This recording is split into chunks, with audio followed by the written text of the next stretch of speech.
ነገር ስሙ ለዘላለም የተመሰገነ ይሁን።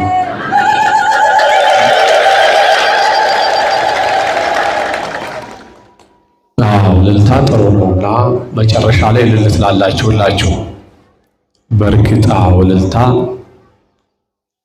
የአንደበት መስዋዕት ነው እና አሁን በደንብ መስማት ያስፈልጋል ማለት ነው። የሚያስተምር ማነው? የእግዚአብሔር ልጆች ማንም የሚያስተምር እንግዲህ የሚያስተምር እግዚአብሔር ነው። የሚመክር እግዚአብሔር ነው። የሚገስጽ እግዚአብሔር ነው እና ዛሬ እግዚአብሔር ሊያስተምረን፣ ሊመክረን፣ ሊገስጸን ይሄ ግብዝነት በሌለው ይሄ አምልኮ ይሄ ወይም ህብረት ሱታፌ እንዲህ እንድናመልከው እግዚአብሔር ሰብስቦናል። ስለሰበሰበን ስሙ ለዘላለም የተመሰገነ ይሁን። ዛሬ የምንማማረው ትምህርት በአጭር ጊዜ ጠዋት በቅዳሴው መካከል የተነበበው ወንጌል ነው የሚሆነው። እንግዲህ ጠዋት ያስቀደሳችሁ እስኪ ያስቀደሳችሁ እጃችሁን አውጡ። እስኪ ምን ነው አልሰማችሁኝም? እንደማይመና ያስቀደሳችሁ እጃችሁን አውጡ። እሺ ያላስቀደሳችሁ አውጡ።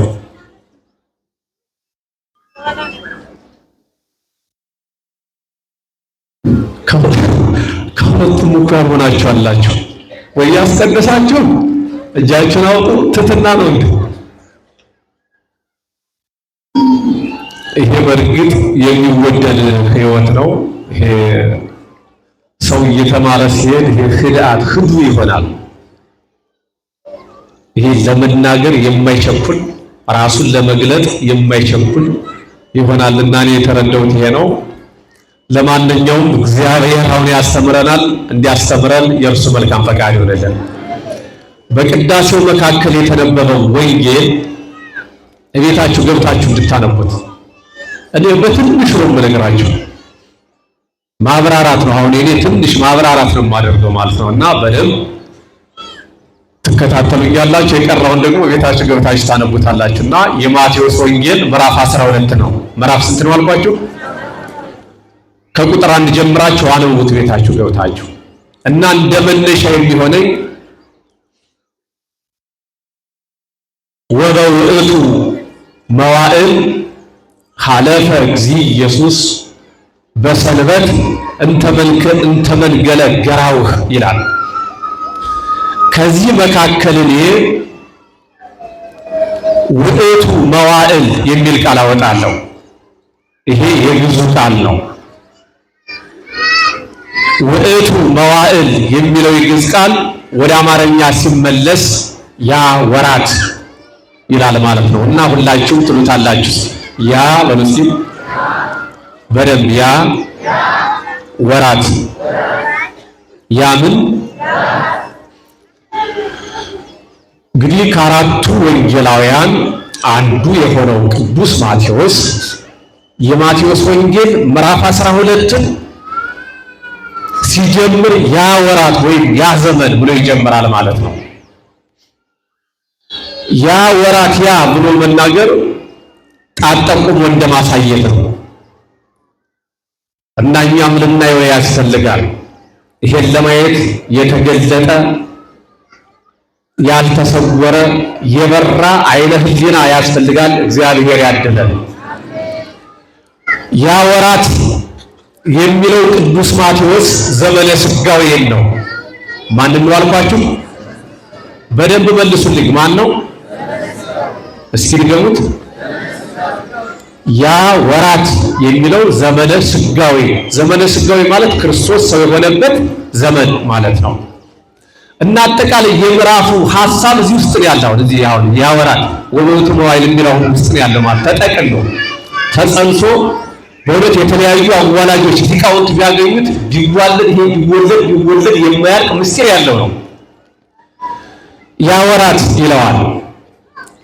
ያ ወራት አምላክ ሰው የሆነበት ሰው አምላክ የሆነበት ቀዳማዊው ዳህራዊ የሆነበት ዳህራዊው ቀዳማዊ የሆነበት ልዑሉ አምላክ ትሁት የሆነበት ትሁቱ ደግሞ ልዑል የሆነበትን ዘመን ያ ወራት አለው። ያ ምን አለው? ይመናል እንዲህ የሰበሰበን እግዚአብሔር ስሙ ለዘላለም የተመሰገነ። ያ ልንድና ያ ይላል ማቴዎስ ጣቶቹን ጠቁሞ በእውነት አጽባሪ ይሄ አጻብአ ምስጢራት ሁለት የቅዱስ ማቴዎስ ይሄ የምስጢራት እጆቹን ዘርግቶ ያ ዘመን ይላል ክርስቶስ ሰው አምላክ የሆነበት ያ ዘመን ያ ወራት አንደኛ። ሁለተኛው ያ ወራት የሚለው እስከ ክርስቶስ ሰው እስከሚሆንበት ድረስ ተለያይተው አንድ የነበሩ ግን ተለያይተው የሚኖሩ 7 ነገሮች ነበሩ። ስንት ነገሮች አልኳችሁ? ስንት ነገሮች? ሰውና እግዚአብሔር፣ ሰው ከእግዚአብሔር የተለየበት ዘመን ያ ዘመን። አሁን ግን እኛ ከእግዚአብሔር ጋር ነን። በእውነት ልጆቹ አድርጎ በቤቱ የሰበሰበን እግዚአብሔር ስሙ ለዘላለም የተመሰገነ። ያ ከዚያ በፊት ግን ሰውና እግዚአብሔር ተለያይተው ኑረዋል። ሰውና መላእክት፣ ሕዝብና አሕዛብ፣ ነፍስና ሥጋ። ቅዱስ ማቴዎስ ያ ወራት የሚለው 7ቱን ነገራት የለያየውን የመርገም ግርዶሽ እግዚአብሔር ያስወገደበት ሰውና እግዚአብሔር አንድ የሆኑበት ሰውና መላእክት። አሁን እኛ አንድ ይሄ የምንጸልየው ጸሎት ቀጥታ መላእክት ያሳርጉታል። ሰውና መላእክት፣ ነፍስና ሥጋ፣ ሕዝብና አሕዛብ አንድ የሆኑበትን ያ ወራት አለው። ያ ምን አለው? ይመናል ሰውና መላእክት አንድ የሆኑበት። ይሄ ብቻ አይደለም። በዓለመ መላእክት ደቂቀ አዳም በሚኖርበት ፕላኔት ወይም በዓለመ ደቂቀ አዳም በልሳነ ፍጥረት በሌሎቹ ፍጡራን አንደበት ተሰምቶ የማያውቅ አዲስ ምስጋና እግዚአብሔር ተመስግኖት የማያውቀው በፍጡራን ሁሉ አንደበት ሰውና መላእክት አንድ ሆነው በቤተልሔም ስብሐት ለምስጋና ሱታፌ ኅብረት ፈጥረው ስብሐት ለእግዚአብሔር በሰማያት ወሰላም በምድር ብለው እግዚአብሔርን ያመሰገኑበት ያ ዘመን ያ ምን አልኳችሁ? ሰውና ማን? ሰውና መላእክት። ስብሐት ለእግዚአብሔር በሰማያት ትክክል ነው። ሁልጊዜም ባለመ መላእክት እግዚአብሔር ይመሰገናል። እግዚአብሔር ሰው ከመሆኑ አስቀድሞ ግን ወሰላም በምድር ሲል ግን ያውክ ነበረ። ሰላም የለማ። እግዚአብሔር ሰው ከሆነ በኋላስ የተለያዩት ሰውና መላእክት አንድ ሆነው በቤተልሔም ስብሐት ለእግዚአብሔር በሰማያት ወሰላም በምድር እያሉ እና ቅዱስ ማቴዎስ እየጠቆመ ያ ዘመን የሚለው ያን ዘመን ነው። ያ ዘመን አሁን ያለንበት ዘመን ነው። ለዚህ ያደረሰን እግዚአብሔር ስሙ ለዘላለም የተመሰገነ ነው። ሌላው የእግዚአብሔር ልጆች ያ ዘመን የሚለው ቅዱስ ማቴዎስ እግዚአብሔር ከመረጣቸው ልጆቹ ነቢያት ጋር ያደረገው የምህረት ስምምነት ነበረ። ኪዳነ ምህረት። እስኪ ኪዳነ ምህረት በሉ እስኪ በሉት። ምን ማለት ነው? እስኪ ቃል አሁን ደግማችሁ ያላችሁትን ደግማችሁ በሉት እስኪ። ምን ማለት ነው ኪዳነ ምህረት ማለት? ግሩም ነው በእውነት ግስ ትማራላችሁ። ኪዳነ ምህረት ማለት እግዚአብሔር ከመረጣቸው ኪዳነ ተካሄድኩ ምስለ ኅሩያኔ ዛሬ 16 አይደለም ይበናል። ኪዳነ ምህረት ማለት እግዚአብሔር ከመረጣቸው ከልጆቹ ነቢያት ጋር የገባው የምህረት ውል ስምምነት ነበረ። በየጊዜው በዚያ በጨለመው ዘመን ሰውና እግዚአብሔር በተለያዩበት፣ ሰውና መላእክት በተለያዩበት በዚያ ዘመኑ ነው አስቀድመው ከእግዚአብሔር ጋር የሚነጋገሩ እግዚአብሔርም ከነዚህ ከመረጣቸው ልጆቹ ጋር የገባው የምህረት ሰነድ ውል ስምምነት ነበረ። ይሄ የተፈጸመበትን ዘመን ቅዱስ ማቴዎስ ያ ወራት ያ ዘመናት ለዚህ ያደረሰን እግዚአብሔር ስሙ ለዘላለም የተመሰገነ። ይሄ የልጆቹ ነቢያት ትንቢት የተፈጸመበት ተፈጸመ ተስፋው በማርያም ድንግል ይላታል ደራሲው። የአባቶቻችን የነቢያት ትንቢት ፍጻሜ ያገኘው በማን ነው? በእመቤታችን። ለስም አጠራሯ ክብርና ምስጋና ይድረሳት። የዚህ ሁሉ አሁን የነቢያት የመላእክት ፍጥረት እግዚአብሔር ሰው ሆነ ስንል ለዚህ ሁሉ አሁን መሰረት ምክንያት ማናት? ተናገሯ ማናት? እመቤታችን ናት።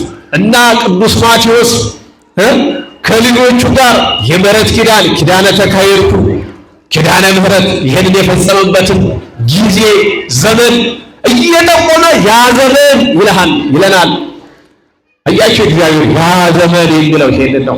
ሌላውም ቅዱስ ማቴዎስ ያ ዘመን የሚለው እንግዲህ መጀመሪያ አስቀድሞ እግዚአብሔር እኛን ሰውን በጥንተ ተፈጥሮ ክቡር ፍጥረት አድርጎ ነው የፈጠረ። ምን ፍጥረት አልኳችሁ? ተናገሯ። ምን ፍጥረት? ክቡር። ይሄ ውዱቅ የሆነ ይሄ ማንነት የለንም። በቁስ የሚለካ ከማንም ጋር የማይነጻጸር እግዚአብሔር ከፍ አድርጎ ነው። ይሄ በሌት በምናምን ዝቅ የሚል ሞራል ሊኖረው አይገባም። ይሄ በእውነት ይሄ መስፈርት አይደለም ምዕመናን። ይሄ ትንሹ ነው በጣም። ይሄን ከእናንተ ጋርማ ማነጻጸር የለባችሁ። የምትለብሱት ባይኖራችሁ አንገታችሁን ቀና አድርጋችሁ ነው መሄድ ያለባችሁ። ለምንድን ነው አንገት ክደ የምትደፉ? ይሄ አያስፈልግም በእውነት። ይሄ ስለማይገባን ስለማናውቀው ነው እንጂ። እና እግዚአብሔር አሁን ከሌሎቹ ፍጡራን ከእጽዋት ይሄ መሬት ውስጥ ይሄ የመሬት ልብስ የሚባሉ ፍጡራን አሉ ከኛ ጀምሮ። ከነዚህ ይሄ የሰማይ ግስ ፀሐይ፣ ጨረቃ፣ ከዋክብት ከነዚህ ሁሉ ለይቶ እየሰማችሁ ነው።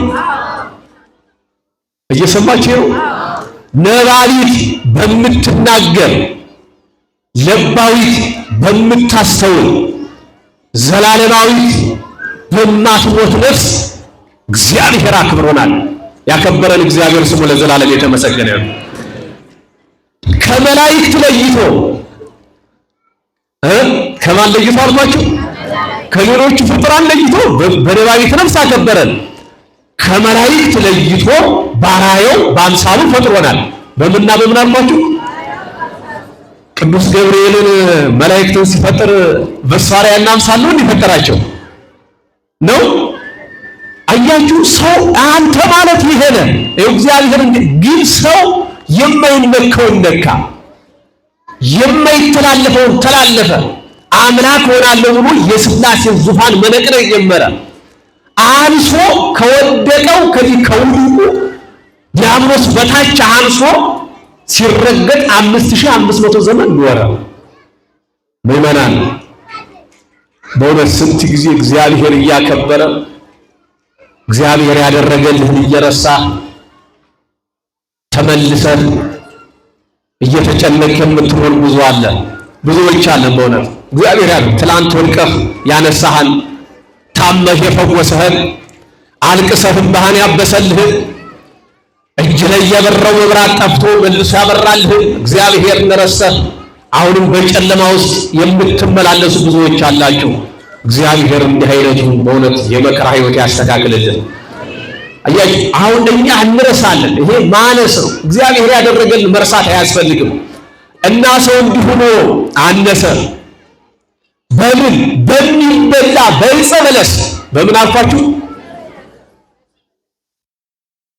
አሁን እኮ አዳምና ሔዋን ዕፀ በለስ የበሉት የሚበላ ስላልነበረ ነው የእግዚአብሔር ልጆች። እንደዚያ ነው።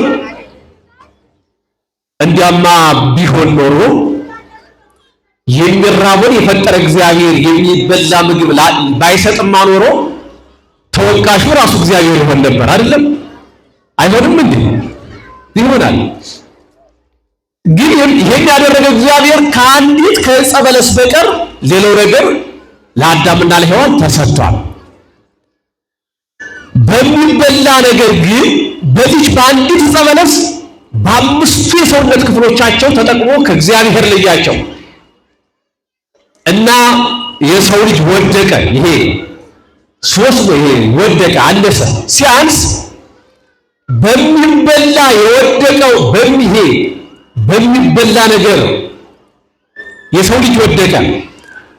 በሚበላ ነገርማ ከወደቃችሁ ደግሞ የሚበላ የሕይወት እንጀራ ሆኜ እመጣለሁ ብሎ እግዚአብሔር የሕይወት እንጀራ የሕይወት መጠጥ ሆኖ ወደ ዓለም መጣ።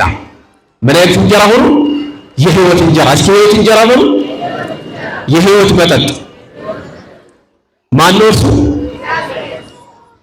ይገርመኛል እንዲህ በእውነት እኔ እንዲሁና አባት አለማሰብ ነው ይመናል። ከራስ ፀጉር በአካል ዘ ያክል እስከ እግር ጥፍር ድረስ ያከበረን፣ በትዳር ያከበረን፣ በልጆች ያከበረን፣ እንዲህ እንድናመልከው የሰበሰበን እግዚአብሔር በልዩ ልዩ ሀብታት በልዩ እግዚአብሔር ያከበረን፣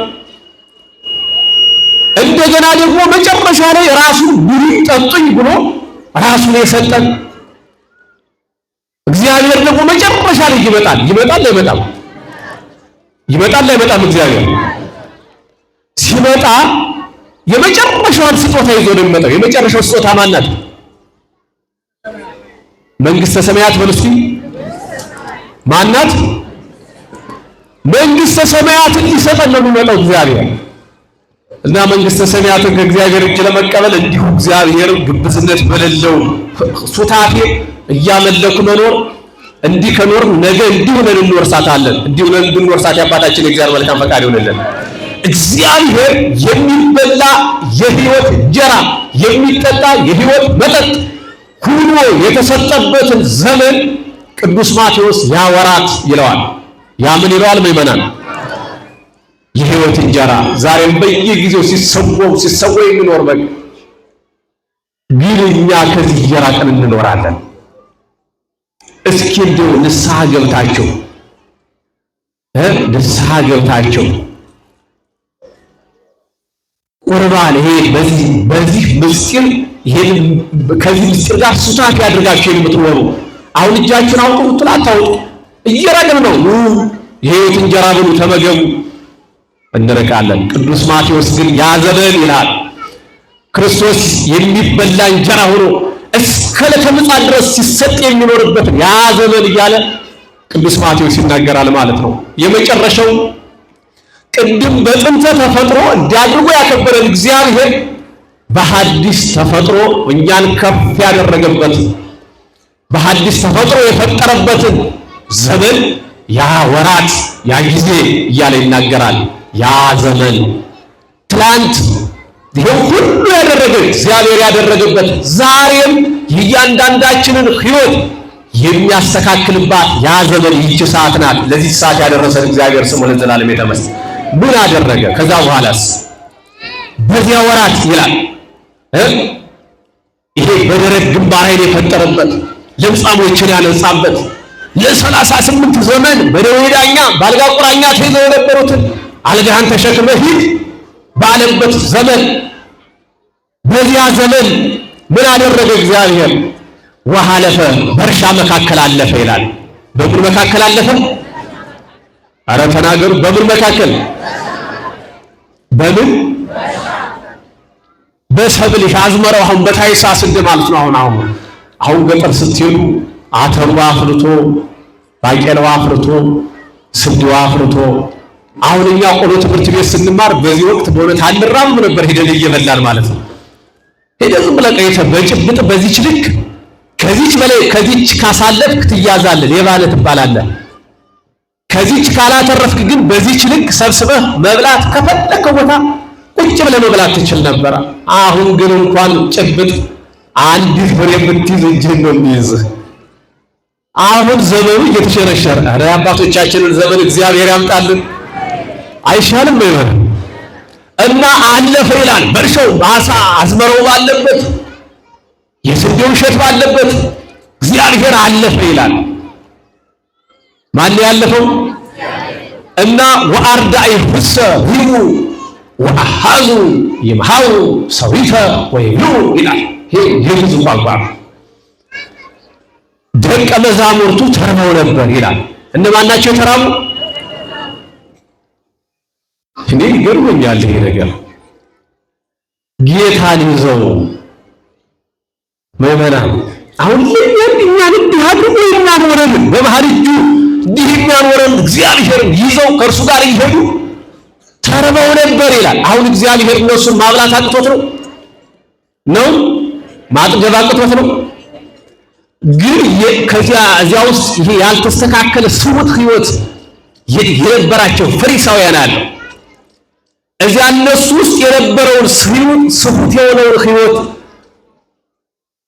ለማስተካከል ወይም ይሄ ለመተርጎም ያልተተረጎመውን ህይወታቸው እንዲተረጎም ለማድረግ ራሳቸውን ከፍ አድርገው ባዶ የሆነ ህይወት ይዘው ሰው የሚያንቋይ እነዚያን ለማስተካከል ደቀ መዛሙርቱ ተርበው ነበር ይላል እና ወአሃዙ እሸቱ በዚያ ሲያልፉ ክርስቶስ ከፊት እየቀደሙ ጠጠሩን ያነሳሉ ክርስቶስን እንቅፋት እንዳይመታው።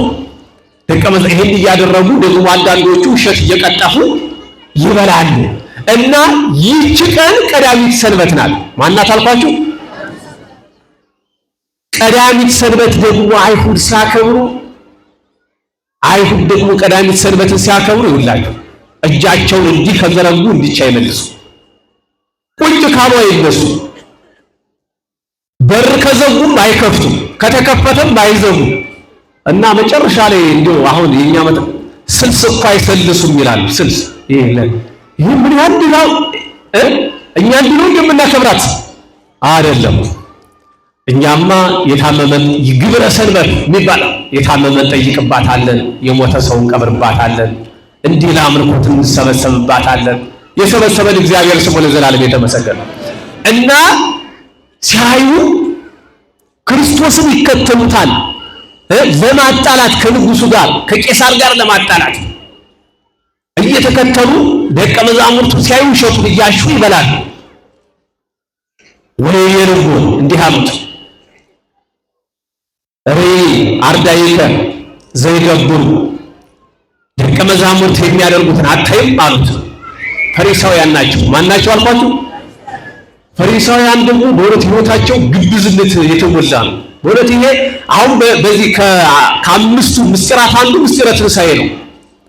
ምስጢረ ትንሣኤ ላይ በጣም ይሄ የወደቀ መባል ከሞት በኋላ እንደገና እየተዋለድ እንኖራለን ብለው የሚያስቡ ናቸው። እንዲህ አይነት ያልተስተካከለ ይሄ ስውት የሆነ ህይወት ይዘው ግን እሸት ቀጥፈው የሚበሉትን ለምን እያሉ ይቃወማሉ። አሁንም እኮ እንደ ሀገር አሁን መቀጠል እንዳለንም መቀጠል ያልቻለው እንደ ቤተሰብም እንደ እያንዳንዱ ይሄ በምንኖረው ይሄ ማህበራዊ ህይወት ውስጥ ያ ሁሉ ማስቀጠል ሰው አቅቶታል። ለምን ምንድን ነው ይሄ ባልተስተካከለ ማንነት የሚስተካከል ማንነት የለም። ባልተቀደሰ ሰውነት የሚቀደስ ሰውነት የለም። ሰው ሲቀደስ ያልተቀደሰውን ይቀድሳል እና ጌታም ይላል ኦመደል አውጽ ሰው አንተ ግብዝ አስቀድሞ ወንድም ውስጥ ያለው ጉድፍ ከማውጣት በፊት አንተ ውስጥ ያለው ጉድፍ አውጣ ይላል። እኔ ውስጥ የገባውን እኮ ጉድፍ ለማውጣት እሱ ውስጥ ጉድፍ ካለ እንዴት አድርጎ ነው ሌላ ይወጣል? ጊዜ ጋር ያለው እሱ እያለቀሰ እንዴት ነው ሌላ ያው ይቻላል? ይቻላል? አይቻልም። እንዳ ፈሪሳውያንም እንዲህ አይነት ህይወት ነው ያላቸው።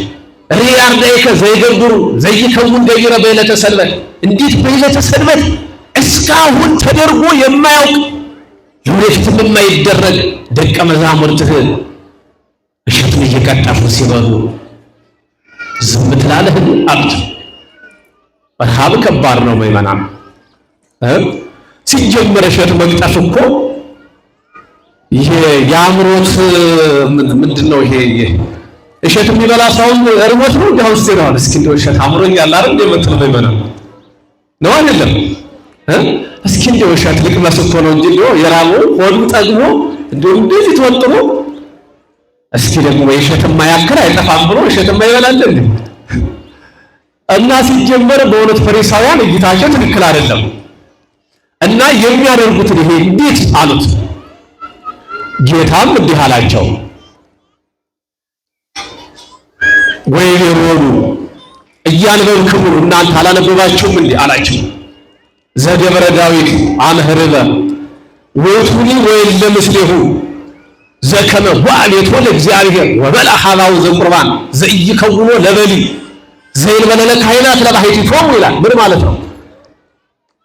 ዳዊት ከእርሱ ጋር የነበሩ ሰራዊቱ አጃቢዎቹን ይዞ ዳዊት ተራበ እና ሊቀ ካህናቱ አብያታር ነው መጽሐፈ ነገሥት ቀዳማዊ ምዕራፍ 20 ቁጥር 1-2 ላይ እና በዚያን ጊዜ ወደ ቤተ መቅደስ ገባ።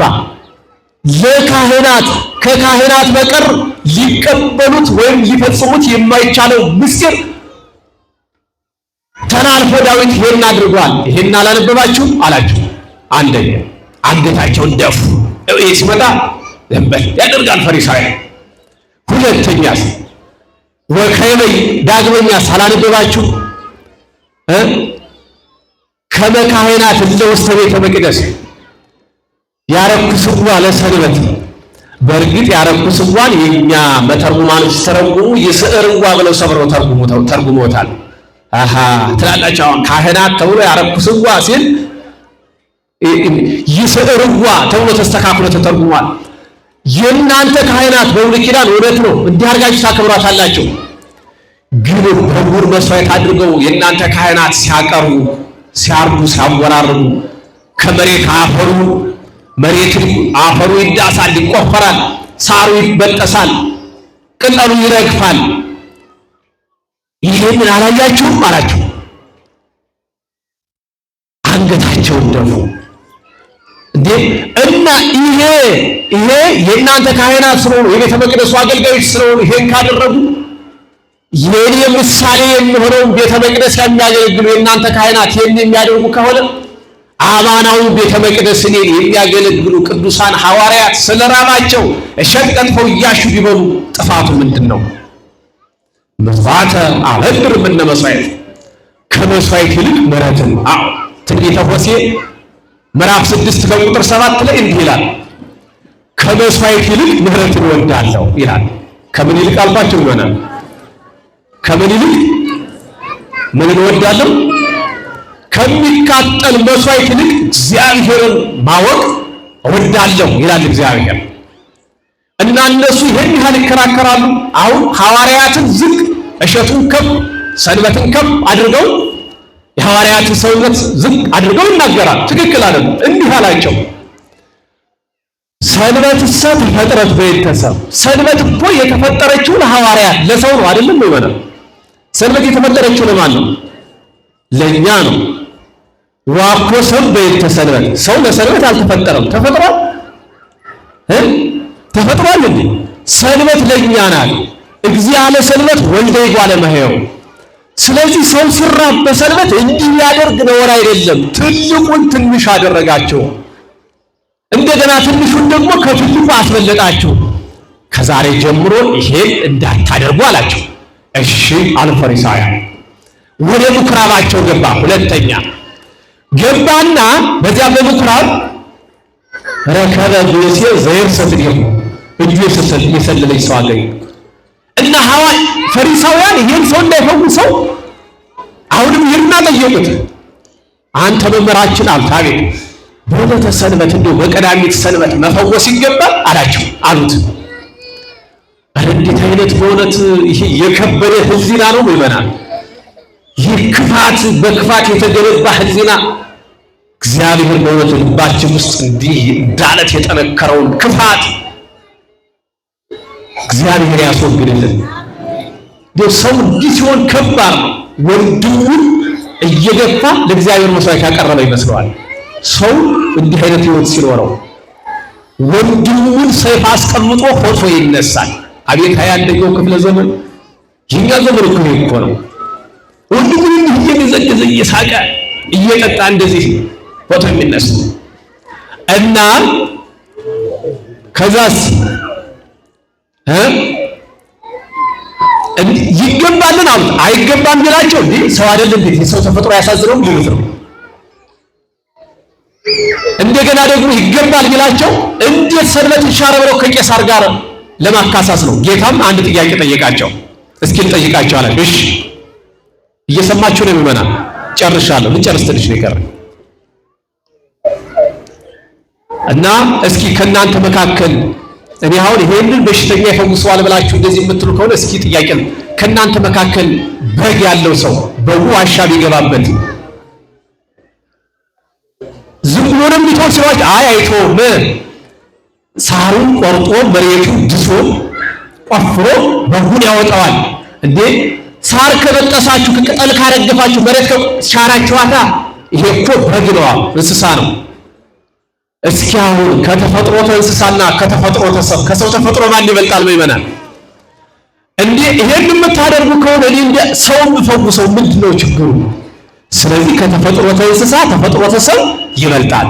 ይከውንክ በሰንበት ገቢረ ሰናይ በሰንበት መልካም ነገር ማድረግ ተፈጥሯል አለና እጅን ዘርጋው እጁን ሲዘረጋ እንደ ቀድሞ ሆነችለት ይላል። ስሙ ለዘላለም የተመሰገነ ይሁን። አያችሁ ከዛ ወተማከሩ ፈሪሳውያን በበይናቲሆሙ ከመ ይቅትልዎ ይሄን ስላደረገ ሊገሉት ተማከሩ ይላል። መድኃኒታቸውን ለመግደል የሕይወት እንጀራቸውን ለመቅበር የሕይወት መጠጣቸውን ለመቅበር ተማከሩ። ይሄን ሲያደርጉ ወተግሂሰ ወአይሚሮ እግዚእ ኢየሱስ ተግሂሰም ይላል ሸሸ ይላል። አሁን እግዚአብሔር ፈርቶ መሰላችሁ እንዴ ምእመናን? መከራ በመጣባችሁ ጊዜ ሽሹ ሲል ነው። ወገሰጾሙ ከመ ያግህልዎ ይሄን ምስጢርም ለማንም እንዳይነግሩ ቅዱሳን ሐዋርያትን ገሰጻቸው። ለምን? ውዳሴ ከንቱ እንዳይሆን ይሄን የሚጠበቅ ምስጢር እየጠበቁት እንዲኖሩ እንደገና እንዳይጠራጠሩ እስከ ዕለተ ትንሣኤ እግዚአብሔር ይሄ የሚሞተው በዕለተ ዓርብ ነው። ያን ጊዜ እግዚአብሔር በዚያች ቀን አይሞትም እዚያ እያለ ረፍ ብሎ ቢላቸው ወይም እነሱ ሊገቡ ሲሰበሰቡ ይሄ ሳይሞት ቢቀር በምታት ነው እንዳይሉት እግዚአብሔር ይሄ ምስጢር እንዳይገለጥ እስከ ዕለተ ዓርብ እስከ ዕለተ ትንሣኤ እንዲጠበቅ ሆነ። በጊዜው ተገልጧል ማለት ነው። ይሄ ሁሉ ምስጢር የተሰነደባትን ያችን ጊዜ ቅዱስ ማቴዎስ ያወራት አለ። ያ ምን አልኳችሁ? እስኪ ተናገሩ። እና እንግዲህ አሁን ስንጠቀልለው እግዚአብሔር ታላላቅ ምሕረቶችን አድርጓል። አላደረገም? እኛም ከእግዚአብሔር ምሕረት እንፈልጋለን። አንፈልግም? ምእመናን የእግዚአብሔርን ምሕረት ለማግኘት ከኛ የሚጠበቁ 3 ምሕረቶች አሉ። ስንት ምሕረቶች? የመጀመሪያው ምሕረት ሥጋዊ ነው። ሁለተኛው ምሕረት መንፈሳዊ ነው። ሶስተኛው ምሕረት ነፍሳዊ ነው። ምሕረት ሥጋዊ ማለት ቆርሶ ማጉረስ፣ ቀዶ ማልበስ። ምሕረት መንፈሳዊ ደግሞ መክሮ አስተምሮ ከሌላ ሃይማኖት ወደ ርትዕ ወደ ሆነች ሃይማኖት ማምጣት ምሕረት ነፍሳዊ መጦተርስ ነውና እኛም እነዚህን ከኛ የሚጠበቁትን ምሕረቶች አድርገን ትልቁን የእግዚአብሔር ምሕረት እንድናገኝ የአባታችን የእግዚአብሔር መልካም ፈቃድ ይሆንልን።